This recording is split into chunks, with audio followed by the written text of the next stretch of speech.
Defensoría del Pueblo de Ecuador. El desafío de ser diferentes es sentirnos semejantes.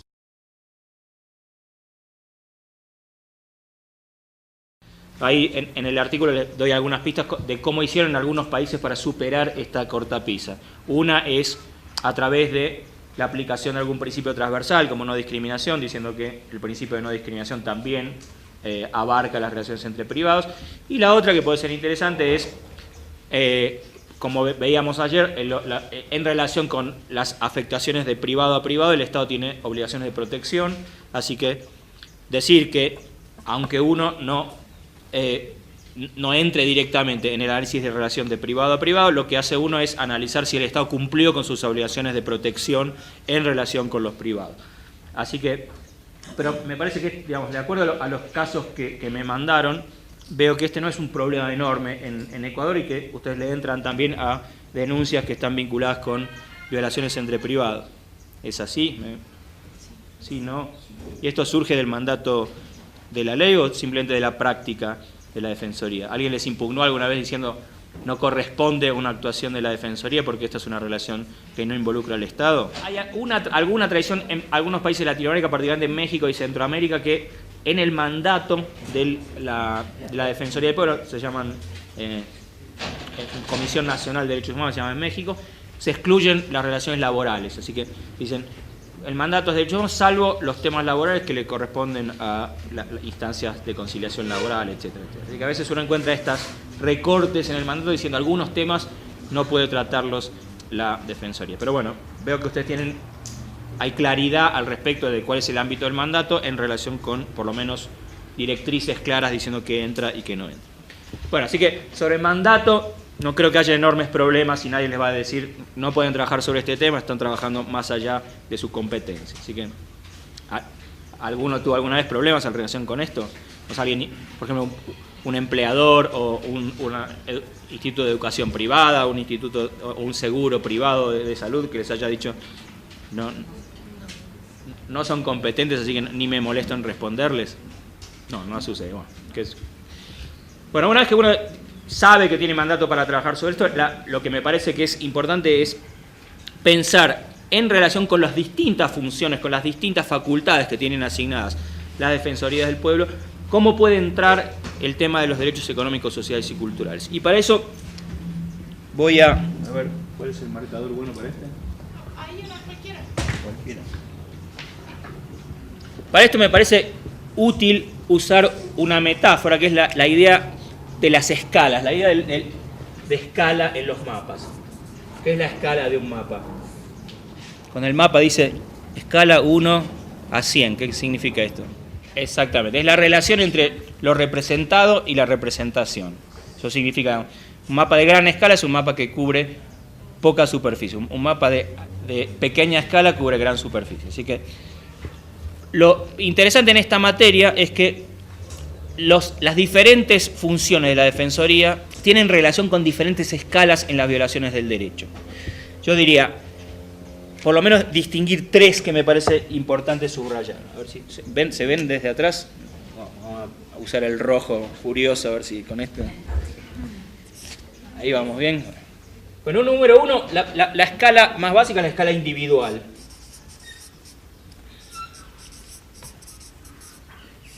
Una serie de cuestiones que tratan, a partir de las cuales se alimenta el trabajo de la Defensoría, son la señora Josefa Pérez de Cuenca, que viene y me dice tengo un problema y me plantea la cuestión. Así que algunos problemas recibidos por la Defensoría son de escala individual. El nivel de las cuestiones es individual.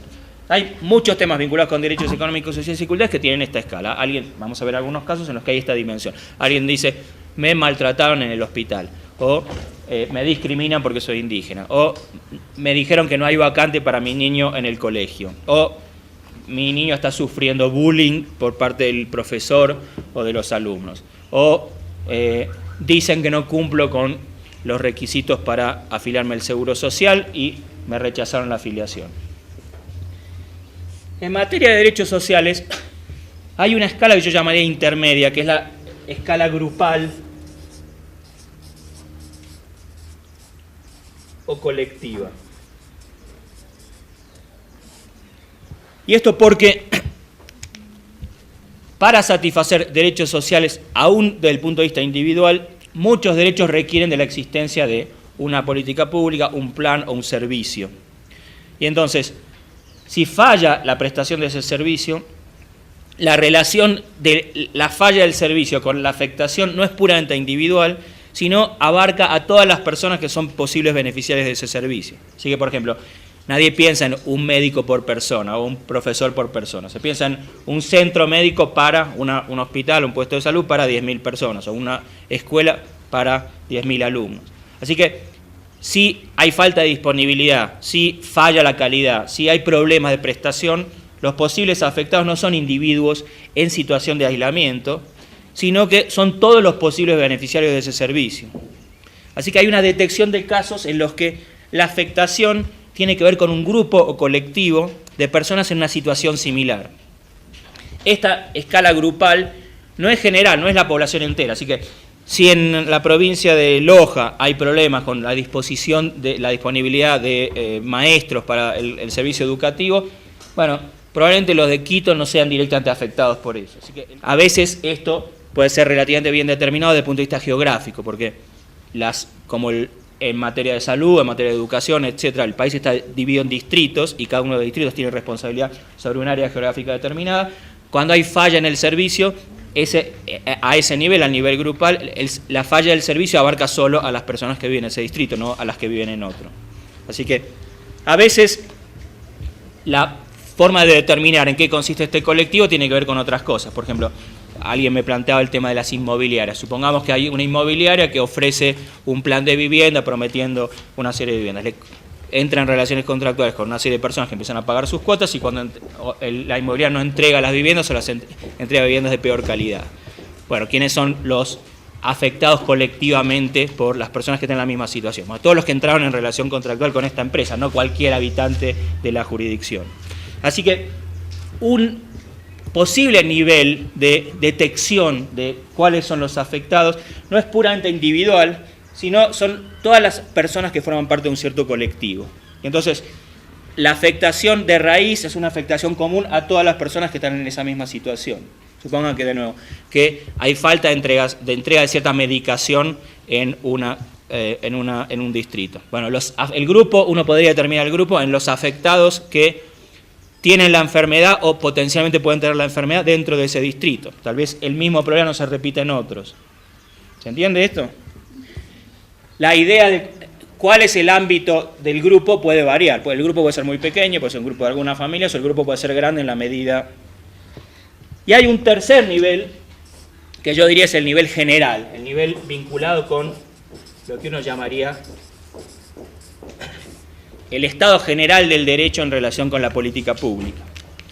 Este nivel es el que se acerca más al monitoreo que hace una defensoría en su informe anual, por ejemplo. Dice, bueno, el estado del derecho tal en el país, y lo que tiene son indicadores de ese tipo.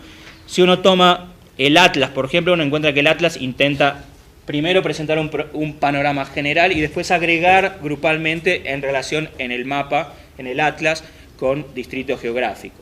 Uno podría hacer el ejercicio de otro modo. ¿Se entiende esto? Así que la defensoría toca niveles distintos de acuerdo al tipo de función que tiene. Hay casos en los que ustedes trabajan en el nivel individual.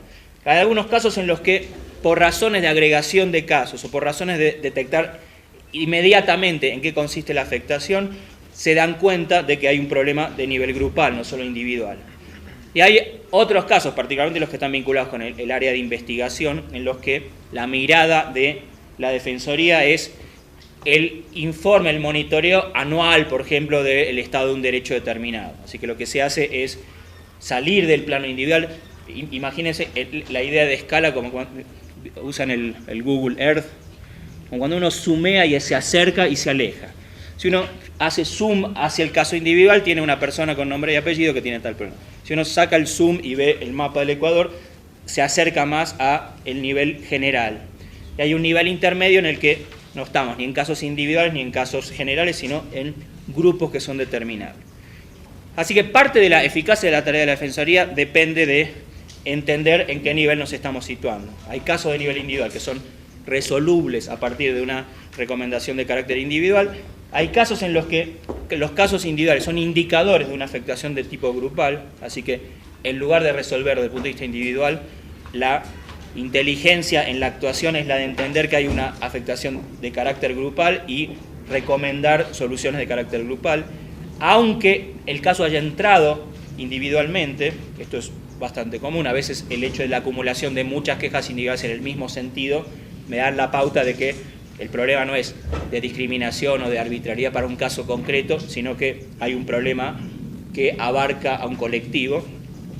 Y en otro nivel, la Defensoría o tiene o puede desarrollar facultades de monitoreo general, así que alguna de las sugerencias de Ramiro en torno a el generar un sistema de monitoreo parece ir en esa dirección. Digamos, ¿cuál es lo que hace la Defensoría cuando presenta informes alternativos ante un comité, o lo que hacen las ONG cuando hacen esta tarea de presentar ante un comité información alternativa para un informe periódico? Generalmente se acerca a este nivel. Se dice, Ecuador en los últimos 5 años avanzó o se estancó o retrocedió en el derecho a la salud porque hay menos cobertura en materia de salud. Las cifras son cifras globales, no se habla del caso particular de Juan Pérez, habitante de Loja, sino que el zoom sale a mirar un panorama más general.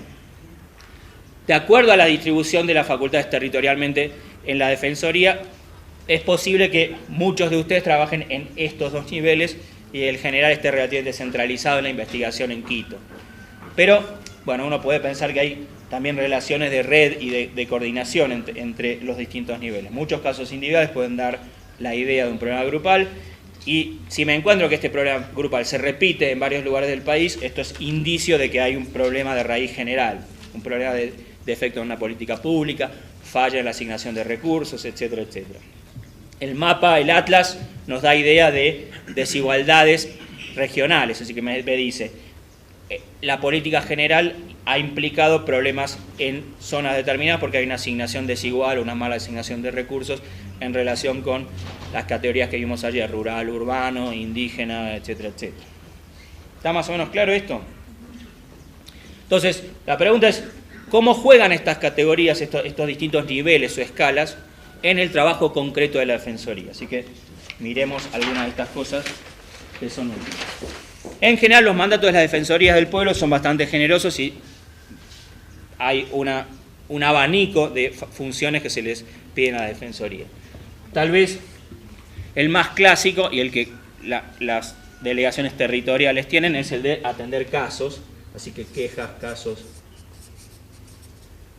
¿Cómo le dicen ustedes a la atención de casos individuales? Casos, quejas, peticiones. Así que alguien viene y me dice, tengo un problema. El nivel de las quejas o los casos puede abarcar esta escala individual, porque muchos de los casos son casos de carácter individual, pero a veces este nivel de las quejas puede tocar un caso grupal o colectivo.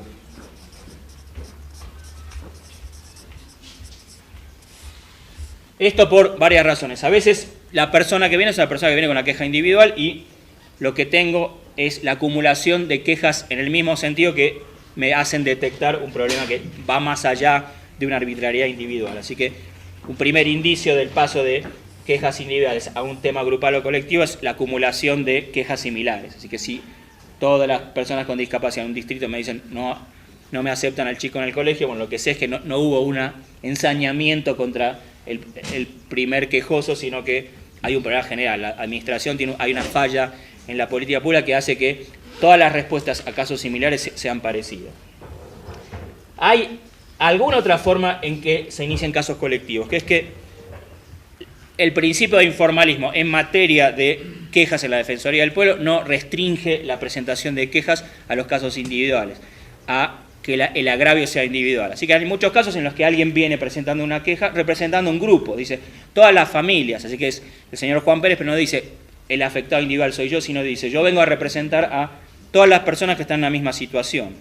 Así que esto es perfectamente posible, que alguien traiga un caso en el que lo que me cuenta es no solo que mi hijo o mi acceso a la salud fue afectado, sino que todo mi barrio está afectado por falta de saneamiento. Nos han prometido que nos iban a conectar con la red de agua y saneamiento y esto no sucedió, nos hicieron pagar y la plata se fue de no sé dónde.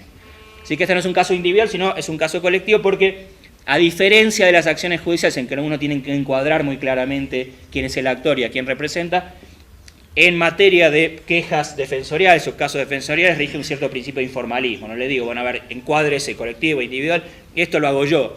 Digo, bueno, escucho a la persona no necesita patrocinio letrado, así que cuenta lo que le sale, a veces lo cuenta con dificultad, y yo me doy cuenta, lo que me está presentando es un caso de nivel grupal, no solo un caso individual. Como me está diciendo, hay un problema que afecta a la comunidad, a veces lo que hago es ir a verificar a la comunidad. Alguien me dijo, falta agua en el barrio. Yo voy al barrio y le pregunto a otra gente, ¿es cierto o no es cierto? Así que a veces la denuncia individual es simplemente un disparador de este problema general y yo verifico si es cierto o no es cierto. Así que parte de la forma de resolver quejas depende de cómo encuadre uno el caso. Si uno ve que la raíz de la afectación es individual, las recomendaciones serán de carácter individual. Si uno ve que la raíz es colectiva, a veces las soluciones individuales son poco efectivas en estos casos. Por ejemplo, para dar algunos ejemplos de esto. Algunos de derechos civiles y políticos y algunos de derechos sociales. Un caso típico en materia de derechos civiles y políticos de afectación grupal son las condiciones de superpoblación carcelaria. Así que la administración tiene más presos de lo que debe en un instituto penitenciario determinado. En algunos otros países de América Latina, por la superposición carcelaria, lo que ha pasado es que en lugar de detener a la gente en los centros penitenciarios, el nivel de detención pasó al nivel de las comisarías locales. Así que tengo en la comisaría local mezclados a los que están esperando para o ser imputados o ser procesados. Así que alguien me dice, hay un problema de superposición carcelaria. Si veo el tema como tema individual, le digo al comisario o al jefe del centro penitenciario, mueva a esta persona de un lado a otro. Pero con eso no toqué el problema de base, porque cuando muevo a una persona de un lado a otro, probablemente lo que provoque sean distorsiones a las personas que quedaron en un lugar y a las que fueron al otro. Así que a veces la solución individual no funciona muy bien para dar cuenta del problema de raíz. Lo que tengo que hacer en esos casos es darme cuenta que la queja individual es indicio de que hay un problema grupal y decirle a la administración, tome alguna determinación, o habilite más espacio, o libere a las personas que hayan cumplido más de tanto tiempo en prisión preventiva, o libere a las personas ancianas o enfermas, etcétera, etcétera. La solución no trata solamente al individuo que dice hay malas condiciones, sino piensa en términos colectivos. Algo parecido pasa en los casos en los que uno accede o no accede a un servicio que es colectivo, en el que el factor individual se mide en relación con el grupo. Así que, por ejemplo, de las vacantes en materia de escuelas.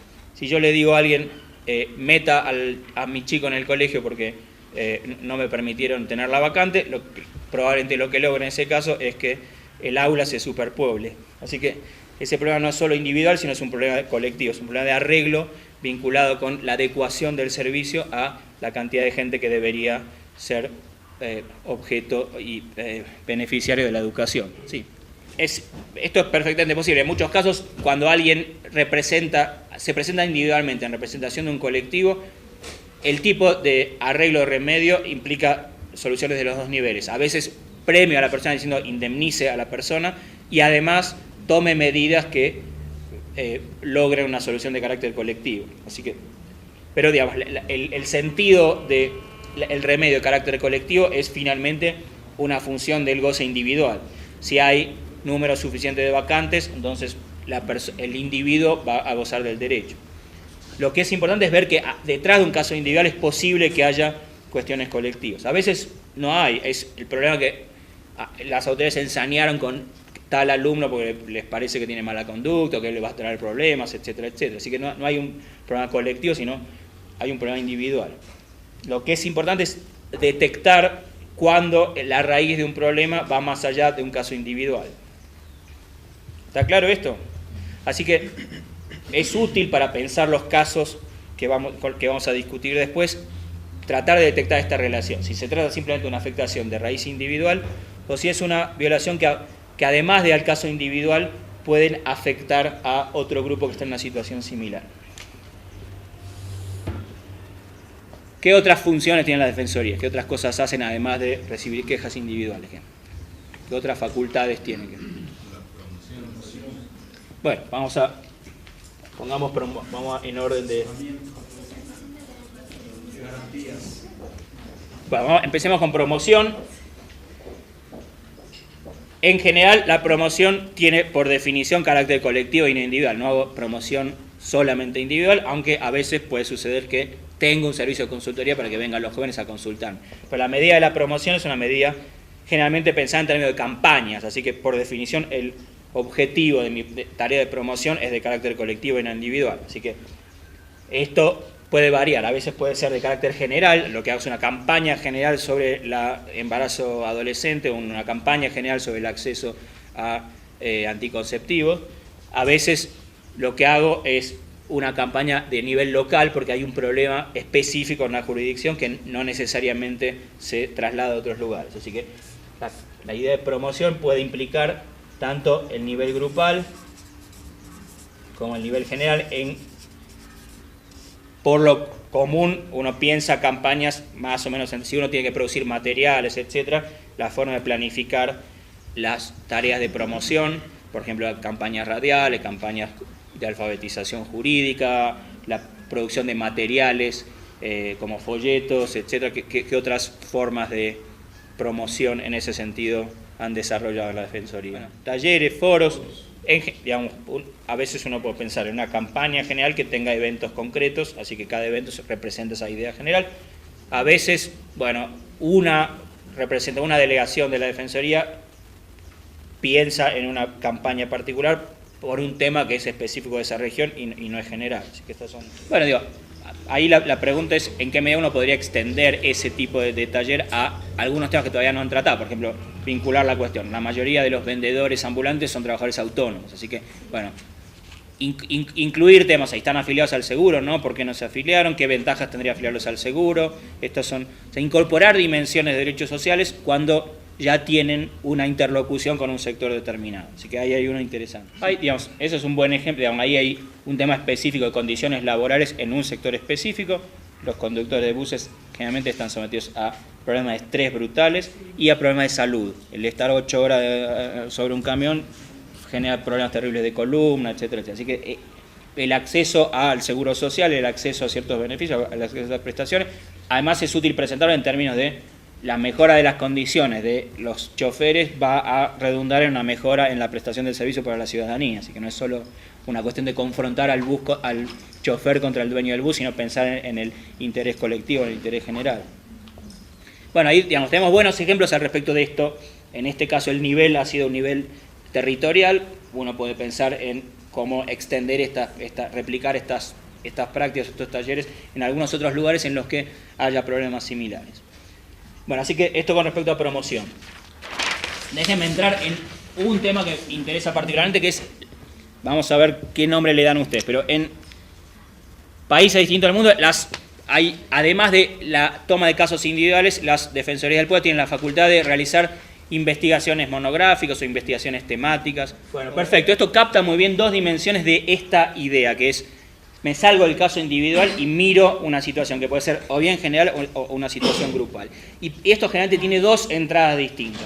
Una es esta, el informe temático, que es elijo un tema que me parece de relevancia, entre otras cosas porque recibí muchas quejas en ese sentido, porque tengo alguna otra percepción de que el tema requiere una investigación particular, porque hay un vacío en la investigación en ese tema, porque creo que es un tema que está vinculado con un eje prioritario en el trabajo de la Defensoría y que merece un perfil público mayor, etcétera, etcétera. Así que algunas defensorías del pueblo de países de América Latina han hecho particularmente bien esto. Mirar en el ámbito de algunos derechos temas específicos en los que falta provisión, en los que hay rezago en la disponibilidad y enfocar en esa cuestión. Estos informes temáticos a veces son informes en los que se empieza con una descripción normativa y en muchos casos hay un análisis crítico de la legislación vigente. Los informes temáticos a veces empiezan diciendo este es un derecho que está dado por la Constitución pero no hubo desarrollo legislativo, hay un vacío, una laguna legislativa, o bien los que dicen hay legislación pero es una legislación que tiene problemas, viola los derechos humanos, es contradictoria con un mandato constitucional, no es suficientemente abarcativa, no cubre a la gente que debería cubrir, etcétera, etcétera. Así que a veces estos informes temáticos son informes que incorporan algún análisis de tipo normativo o de tipo jurídico, y a veces lo que hacen es, a partir de ciertos datos empíricos, hacer un mapeo de la situación de un derecho en una situación determinada. Así que me dicen, por ejemplo, como vimos pequeños extractos ayer en el Atlas, que uno podría hacer zoom sobre cada uno de los temas que tratamos después: accesibilidad de la vivienda, acceso al seguro social, calidad educativa, etcétera, etcétera. Y sobre cada uno de esos temas, bueno, mirar cuáles son los estándares jurídicos aplicables, cuáles son las normas nacionales y cuál es la realidad en el terreno, cómo obtengo información al respecto de eso. Yo diría que el problema principal en relación con cómo uno cubre las expectativas de este mandato enorme que tienen las defensorías en relación con el poco personal y los recursos escasos, es la necesidad de priorizar. Uno no puede hacer 100 informes temáticos anuales porque van a ser poco profundos y probablemente bastante superficiales y tengan poco efecto. Así que un tema importante es cómo priorizar. Yo diría que es importante pensar que la capacidad de las defensorías en términos de dedicarse a la investigación es limitada y por ende tiene que haber un proceso de planificación participativa en relación con ejes concretos para determinar este año a qué me dedico. Este año pensemos en hacer 5 informes de este tipo sobre estos temas específicos. Así que, cómo funciona esto en la defensoría, cómo se deciden las líneas vinculadas con informes temáticos. Lo que me parece que podríamos pensar como sostenimiento de esta relación de colaboración es, en la medida en que ustedes elijan algunos temas específicos, vivienda, salud, educación, a través de la oficina, acercarles algún material de otros lugares del mundo en que ya se haya hecho esto, así toman como modelo. Así que en vivienda, ¿qué buenos ejemplos al respecto de investigación temática tenemos? Algunos provienen de sociedad civil, otros de otras defensorías. En América Latina, por ejemplo, la Defensoría del Pueblo de Perú es especialmente buena en este rubro, en informes temáticos. Así que si ven la página de Defensoría de Perú, la página de los informes temáticos ha sido bastante interesante en buscar temas específicos, y hay algunos en los que las recomendaciones son la investigación está bien hecha y las recomendaciones son muy pertinentes. Entonces, seguir en contacto en términos de, cuando decidan, por ejemplo, para este año, para el 2014, cuáles son los temas sobre los que van a dedicar uno o varios informes temáticos, ponernos en común para acercarles material para que se inspiren en cómo se han hecho las cosas en algún otro lugar. Los informes temáticos tienden a ser más abstractos y tratar menos casos concretos. A veces los casos concretos o situaciones grupales son simplemente un ejemplo de fallas generales en una política pública. Las investigaciones descriptivas en general se acercan más al nivel grupal, porque describen situaciones de violación, a veces situaciones emblemáticas de violación. Así que del nivel más general se acercan al nivel intermedio, al nivel grupal o colectivo. Dicen, hubo una violación de tal derecho en tal lugar. Son informes que en general implican circunstancias temporales determinadas, muchas veces a partir de un hecho violento o un hecho de sostenida incumplimiento de una obligación que hace que las personas estén en una situación desesperada, etcétera, etcétera. Así que casos típicos en materia de vivienda, por ejemplo, son desalojos forzosos o el caso del desplazamiento forzoso. En materia de salud, los casos de epidemia, los casos de grave falta de abastecimiento de medicación en un lugar determinado. Así que a veces las investigaciones descriptivas se disparan a partir de la noticia de que claramente hay un problema de afectación a un grupo determinado. Conflictos laborales, por ejemplo, huelga y despidos masivos. Estos son ejemplos concretos en los que las investigaciones de este tipo descriptivas bajan un poco del nivel de la detección del estado general de un derecho a una situación concreta, y a veces investigaciones descriptivas lo que hacen es juntar varias del mismo estilo. Dicen, problema vinculado con el derecho a acceso a la vivienda en Ecuador, entonces 4 ejemplos descriptivos al respecto. En Loja pasó tal cosa, en Quito el problema es este, en Cuenca el problema es este, en Atacama el problema es este. Así que estas investigaciones se colocan en un lugar intermedio, y a veces la diferencia entre estas y estas es que las investigaciones descriptivas se acercan más al nivel narrativo. Incluyen parte de entrevistas con la gente, incluyen a veces fotos, mientras que las otras en general alejan un poco más el zoom. Las dos son útiles, yo diría que estas están más pensadas para la modificación general de una política pública, estas están más pensadas para la solución de ese nivel que es el grupal. si la única fuente para moverme al plano grupal o al plano general son las quejas individuales, ahí lo que puedo tener es un problema cuando la gente no se queja. Nos puede haber, por muchas razones, especialmente la gente en situación de pobreza, no conoce sus derechos, no sabe que se puede quejar, tiene desconfianza acercarse a las autoridades públicas, así que puede haber brechas en las quejas, casos en los que hay afectados, o grupos en particular situación de vulnerabilidad, el trabajo infantil, digamos. Es raro que el niño en situación de explotación vaya y se queje, o trata, digamos. Y estos son casos en los que marginalmente aparece una queja, pero generalmente el tema es un tema que está en una cierta oscuridad. Entonces, a veces este tipo de diagnóstico puede detectar casos en los que, aunque no tenga quejas individuales, la situación requiera de una cierta visibilización pública. Tienen ejemplos de esto y esto en materia de derechos sociales, por ejemplo, en materia de informes temáticos ya hechos o ya publicados. Bueno, yo diría, digamos, si la idea es aumentar el trabajo en materia de derechos sociales, cuando deciden anualmente cuántos informes temáticos van a realizar, que parte de eso se dedican a temas de derechos sociales, particularmente sobre temas que todavía no han trabajado. Así que, bueno, vivienda ya lo tienen ahí en la vitrina. Vamos a ver qué otros. Seguridad social, salud. Así que los temas que dicen que son prioritarios de los ejes deberían reflejarse en alguna medida en informes temáticos que después van a servir como base de campaña, de promoción. Así que la información que produzca la Defensoría funciona también como disparador para otras actividades de promoción. Así que esta es una invitación a pensar estratégicamente, digamos, excesiva cantidad de investigaciones temáticas salen mal, salen excesivamente superficiales, son un recorta y pega de Google o de instrumentos internacionales. Bueno, mejor poner las fichas en un número limitado de cosas que se hagan bien y después darle vueltas a eso, y esto dará una buena experiencia al respecto de futuras investigaciones sobre otros temas. Así que esto no significa jerarquizar, decir que el derecho a la vivienda es mejor que el derecho a la salud, sino simplemente ser realista respecto de la limitación de recursos y concentrarse en lo que se puede hacer bien en lugar de dispersarse en 15.000 cosas que se van a hacer de manera más o menos superficial. Así que esto requiere un grado de consenso en relación con las necesidades que vienen del terreno y la necesidad de establecer criterios comunes. Y segunda pregunta, una vez realizadas y publicadas estas investigaciones, ¿cómo se socializan en el terreno? ¿Cuánto las usan la gente que está en provincias? ¿O es una cosa solo de Quito que sale en la televisión ahí, pero las provincias ni se enteran? ¿Cómo interactúan? A ver, sobre la distinción, digamos, de acuerdo en que hay algunas líneas grises, uno puede pensar en una investigación temática que incluya investigaciones descriptivas o parte de investigaciones descriptivas. Pero yo diría que la mayoría de esas investigaciones tiene un enfoque, parte de un enfoque determinado. Uno dice, bueno, esta investigación primordialmente pretende hacer esto. Una es sistematizar un derecho a nivel general, así que problemas del derecho a la vivienda en Ecuador. Estas tienden más a situarse en el plano general.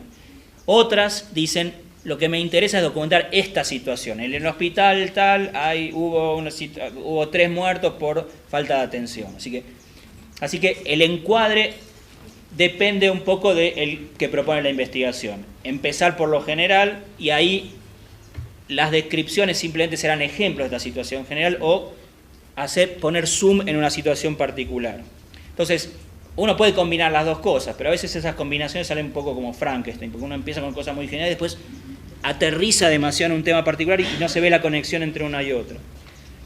Digo, es simplemente una sugerencia metodológica, después uno puede usar el material según lo tenga. A veces uno es excesivamente ambicioso en un informe temático general y no tiene información suficiente porque no hay datos. Entonces, bueno, empieza con el marco jurídico, la Constitución, esto, lo otro, los planes, y después salta a la información que tengo, y a veces la información que tengo son 4 casos concretos de acá y de allá. Bueno, son las fuentes que tengo. Pero digamos, idealmente uno encuentra estas distinciones en cuanto al encuadre del que plantea la investigación. O miro la cuestión desde el punto de vista más general, o me enfoco en situaciones concretas que tienen nombre y apellido, lugar, espacio, terreno. Pero digamos, de acuerdo en esta idea, que las líneas de distinción entre una y otra son relativas. Lo mismo, yo diría, lo mismo entre el nivel general y el nivel grupal.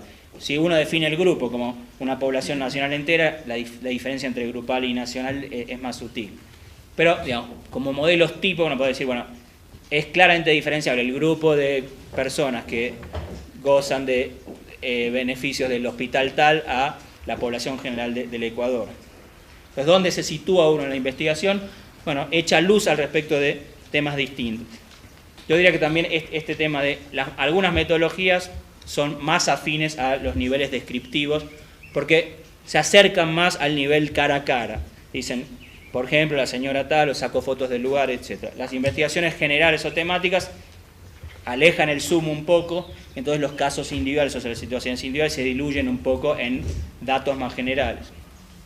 Pero, digamos, no hay una mejor que la otra, las dos tienen fines distintos. Una tiene el fin de pintar un panorama general respecto de un derecho, otros tienen la finalidad de documentar situaciones de afectación que en general son colectivos y no individuales. Sobre las fuentes, digamos, la idea de esto es bajar a tierra algunos de los estándares que hablamos ayer, así que las fuentes para determinar el análisis normativo son las que vimos ayer, la Constitución, los estándares internacionales, etc.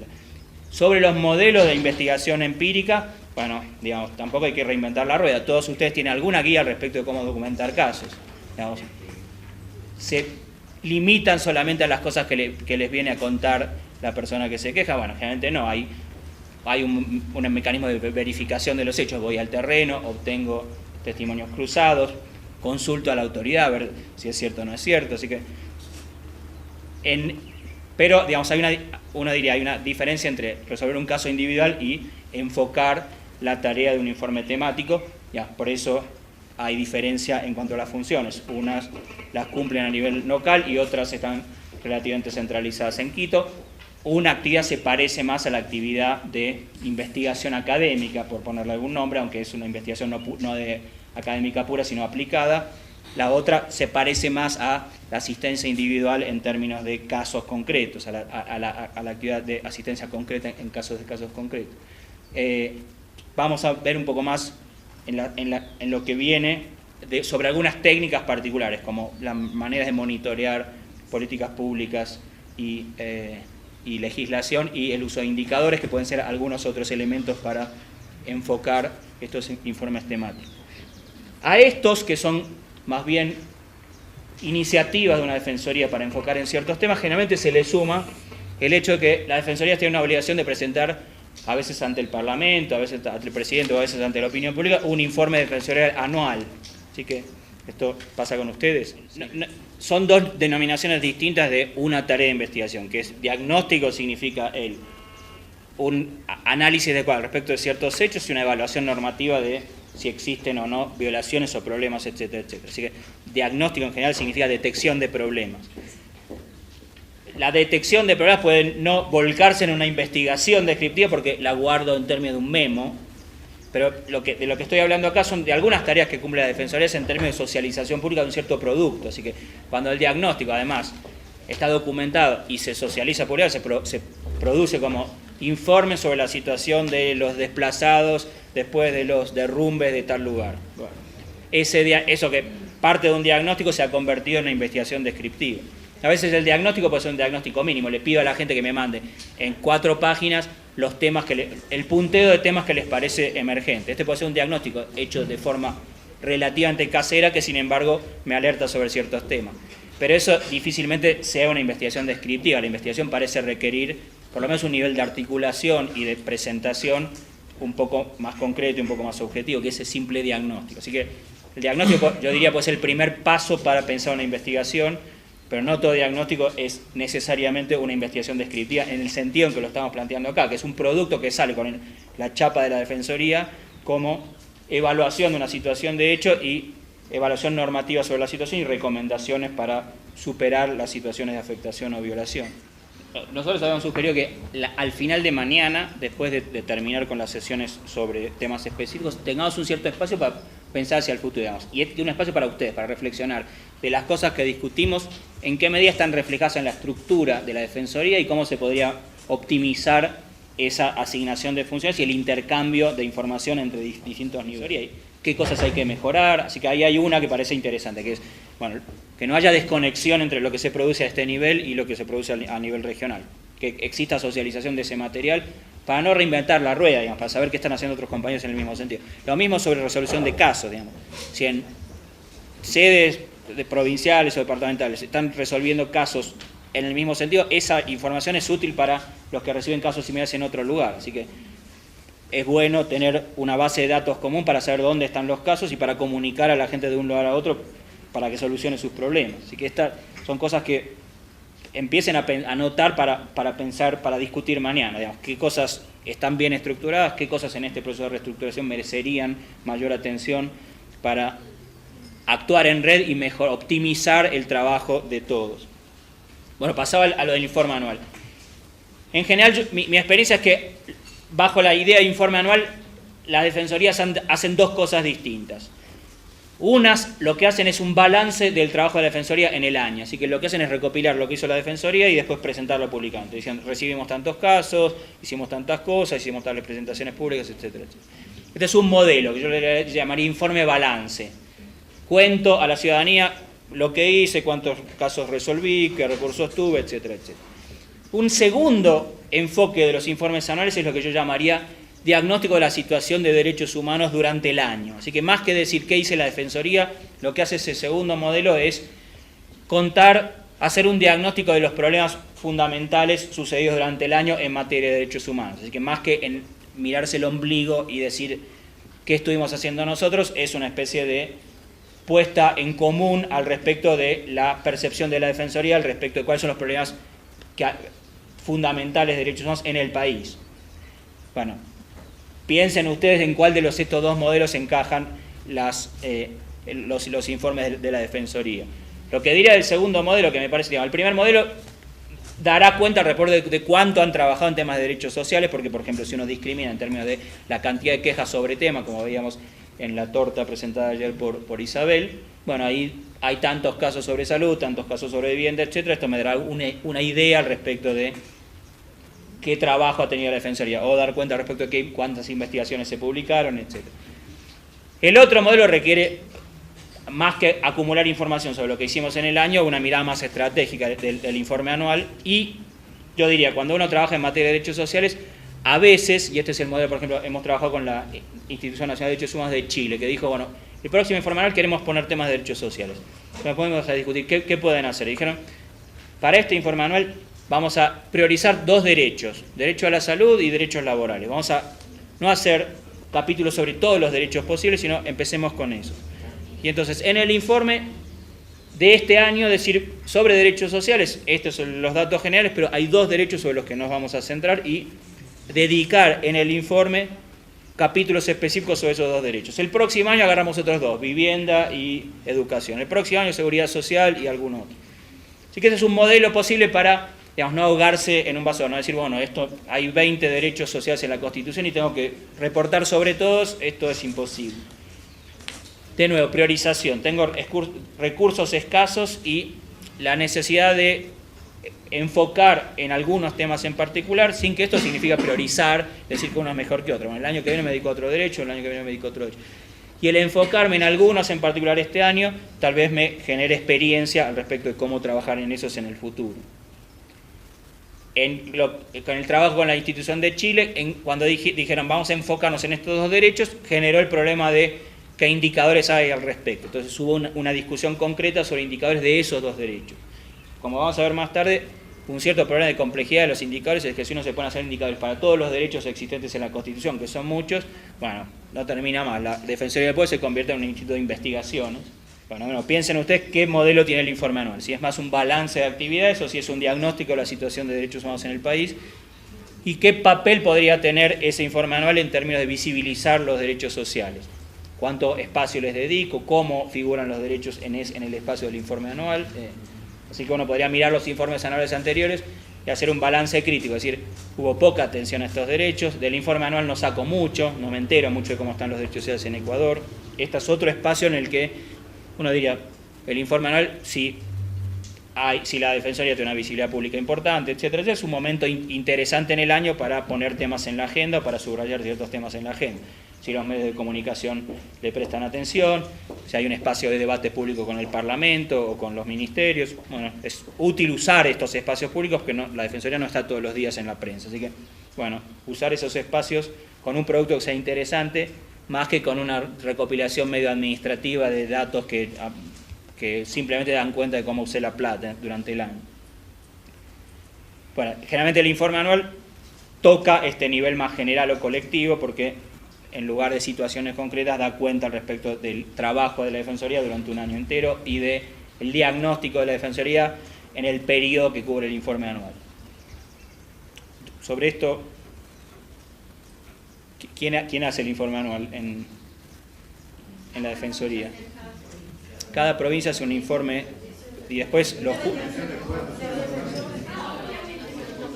Pero yo me refiero al informe defensorial que la Defensoría presenta ante el defensor. Okay. Pero no lo hará el defensor solo, me imagino, sino un equipo.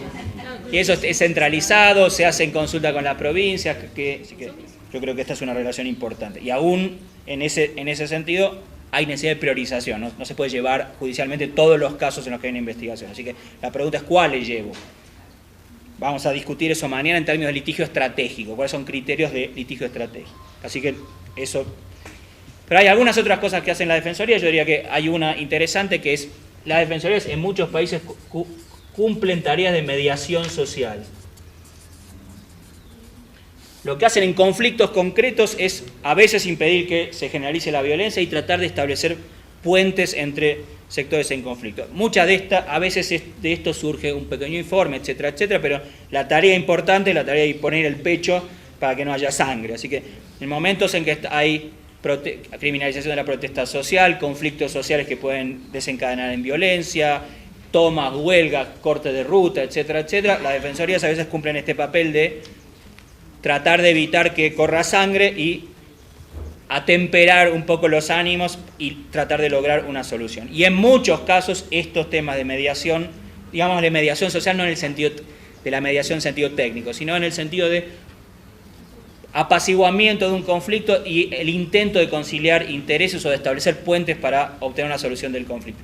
Particularmente tratando de detener situaciones de violencia inminente o de violencia declarada. Así que en muchos países de América Latina la Defensoría del Pueblo es particularmente conocida porque lo que hace es va a poner el pecho en el momento en que hay enfrentamiento entre un grupo indígena y la policía, entre los estudiantes y la policía, entre un grupo de maestros que se toma el colegio porque no les pagan los salarios, entre la huelga de empleados del hospital que piden mejoras en las condiciones, etcétera, entre los obreros que se toman una fábrica, etcétera, etcétera. Así que el impedir por lo menos el uso excesivo de la fuerza y el establecer algún puente para lograr que el momento de violencia pase y se llegue a una negociación pacífica, que logre una solución pacífica del conflicto. Y en muchos de estos casos en América Latina esta función toca temas de derechos sociales, temas de tierras, temas de acceso a servicios, temas de explotación laboral, temas de conflictos por recursos escasos, agua, tierra, recursos naturales, etcétera, etcétera. Así que me parece que es importante que si las defensorías cumplen este papel, ser conscientes al respecto del contenido de derecho social que está en juego. A veces estos temas se ven solamente como un tema vinculado con violencia policial, con evitar el uso de la fuerza. Y en muchos casos, la puesta en común de los intereses de las dos partes del conflicto implica una solución que tiene que ver con una disputa relacionada con derechos sociales, salud, vivienda, educación, tierra, agua, recursos naturales, etcétera, etcétera. Así que ser consciente de esta dimensión, que generalmente toca el nivel intermedio, el nivel grupal, es importante. ¿Alguno tiene ejemplos al respecto de estas tareas de mediación social o de apaciguamiento de un conflicto en ejemplos de provincias, participación de la Defensoría en casos en los que hay problemas, en que la sangre va a llegar al río? No me refería a eso, creo que quedó claro que no me refería a esa pequeña gestión, a usar la Defensoría un poco como caja oficiosa de resolución de pequeños conflictos. No, me refería más bien a conflictos sociales visibles. Lo interesante de algunas de estas tareas es que a veces no están vinculadas con la presentación de un caso o una queja, sino más bien responden a la necesidad de la Defensoría de hacerse visible en un conflicto que empieza a cobrar dimensiones importantes. En este caso parece que la violencia no fue el factor principal, pero parece que lo interesante del caso es la particular vulnerabilidad de ese grupo de trabajadoras que generalmente tiene poca protección y está sometida a bordes entre la explotación y la esclavitud. Bueno, de nuevo, pensar esto, digamos, ¿qué rol tiene la Defensoría? A veces El defensor puede sacar informes fantásticos, irse a Ginebra, no sé cuándo, pero si hay un conflicto social y la defensoría no está presente, la gente dice, hey, acá falta algo. El defensor tiene que ser más visible también cuando la sangre corre y cuando hay conflicto. Y sí, bueno, los estándares internacionales requieren que aún cuando el desalojo sea legal haya autoridades públicas presentes para impedir abusos, para impedir maltrato de personas en situación vulnerable, para impedir destrucción de la propiedad de las personas desalojadas. Bueno, la última que me parece que es útil de refrescar es que crecientemente la Defensoría del Pueblo tiene un papel, un rol internacional.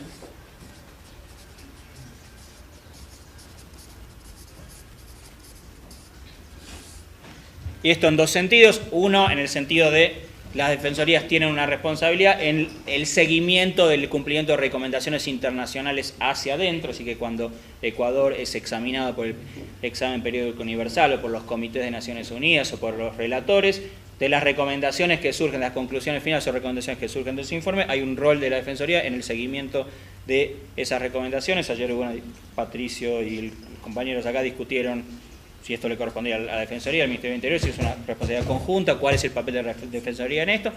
Pero del otro lado, hay en los espacios internacionales cada vez más reconocimiento del papel importante que tiene la Defensoría del Pueblo, particularmente cuando tienen calificación A en los principios, bajo los principios de París, en el aporte de información relativa a los distintos mecanismos de seguimiento o de control en materia de derechos humanos. Así que regularmente las Defensorías del Pueblo son uno de los actores que presentan lo que se llaman informes alternativos, informes sombra, frente a los comités de Naciones Unidas, el Comité de Derechos del Niño, el Comité de Derechos Económicos, Sociales y Culturales, etcétera, etcétera.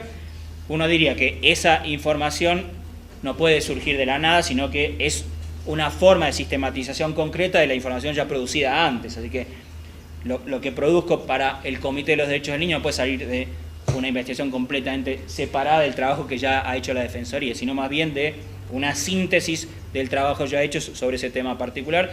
Y si ya tengo indicios en informes anuales, en informes temáticos, en investigaciones descriptivas, esa información va a servir para la presentación ante estos comités. Como contamos ayer, en materia de derechos sociales hay vigente un protocolo facultativo que va a permitir presentar casos ante el comité y Ecuador es parte, así que, bueno, hay una pregunta abierta respecto de si la información de la Defensoría puede jugar algún rol en el papel de esa queja ante un comité. Y todavía hay una incógnita más y es que preguntarse si una Defensoría podría llevar un caso contra Ecuador ante un comité. Porque la legitimación para presentar casos internacionales es bastante amplia. Dicen individuos, grupos de individuos o alguien en representación de grupos de individuos en los casos en los que no haya el consentimiento de cada uno de los miembros del grupo, cuando existe alguna justificación particular para llevar el caso. Este es un tema que se ha debatido mucho, tanto en el sistema interamericano como en el sistema universal, que es si la Defensoría, que forma parte del aparato estatal, salvo opinión contraria de Paola, que opina que no, pero que tiene un presupuesto fijado por el Estado, que tiene sueldos pagados por el presupuesto estatal, tiene la independencia suficiente como para acusar al país ante un mecanismo internacional. Esto es una pregunta abierta. No parece haber una restricción en el sistema interamericano, la posibilidad de presentar un caso es abierta, y en la reglamentación de la legitimación del protocolo facultativo también, pero la pregunta es si yo presento un caso y mañana el presidente me pega un telefonazo y me corta el sueldo, me corta la luz, me saca el internet y termino en la calle. Así que si tenemos espacio político para semejante afrenta a el orgullo del Estado. Yo creo, digamos, es por ahora política ficción o ciencia jurídica ficción, saber si existe espacio para eso. Pero independiente de que pueda o no pueda presentar casos, hay un rol para que la información que surja de la Defensoría del Pueblo pueda sustentar un caso concreto. Yo diría, si hubo un informe defensorial, si hubo una investigación defensorial que concluyó que hubo una violación, hubo una recomendación no cumplida, y después en vías judiciales el tema no se solucionó, y yo fuera litigante y presentara un caso ante un país, esta sería evidencia primera. Si la Defensoría tiene calificación A, es decir, se supone que tiene independencia, etcétera, etcétera, yo diría, la evidencia está producida por un órgano público cuya legitimidad está fuera de discusión, y esto supone que el Estado ya supo de la violación. No estoy sorprendiendo al Estado con una alegación que fue sorpresiva o que no fue planteada antes. Y existiendo una recomendación de la Defensoría, el Estado no la cumplió. Así que si yo fuera litigante y presentara casos internacionales, esta sería un dato fundamental. A ver, el derecho internacional tiene este problema que es blando en los medios de cumplimiento. Así que no hay un ejército internacional que venga a imponerle a Ecuador. El método principal del derecho internacional es el nombrar y avergonzar, que es en la próxima evaluación decir nosotros le recomendamos hacer tal cosa y el Estado no hizo eso. Y lo que ha generado el comité es un mecanismo de seguimiento por el que recibe información de incumplimiento por parte del Estado de las recomendaciones hechas en un informe concreto. A veces el informe le combina al Estado a presentar información al respecto de qué hizo para solucionar esa situación. Así que esos son ámbitos en los que la información que viene de la Defensoría puede ser útil. La Defensoría dice, bueno, sobre esta recomendación el Estado no solo no hizo nada, sino que empeoró la situación, tomó medidas regresivas. Así que el arma fundamental del derecho internacional es el de avergonzar al Estado por las cosas que no hizo en situaciones de escrutinio público. Y para eso tener información al respecto de qué hizo o qué no hizo el Estado es importante. Eso en el sistema internacional. En el sistema interamericano, cuando hay condena, al menos las sentencias se supone que tienen valor vinculante y que pueden constituir un título ejecutivo, al menos por la parte que corresponde a indemnización. Pero igual, digamos, parte de la forma de presión al Estado es el hacer público, el hacer visible el incumplimiento del Estado que voluntariamente aceptó esas obligaciones. Pero bueno, digamos, acá hay un caso interesante que es, digamos, de obligaciones extraterritoriales y en este caso de extensión del mandato de protección de los nacionales ecuatorianos aun cuando vivan en el exterior. Así que esta es una idea interesante.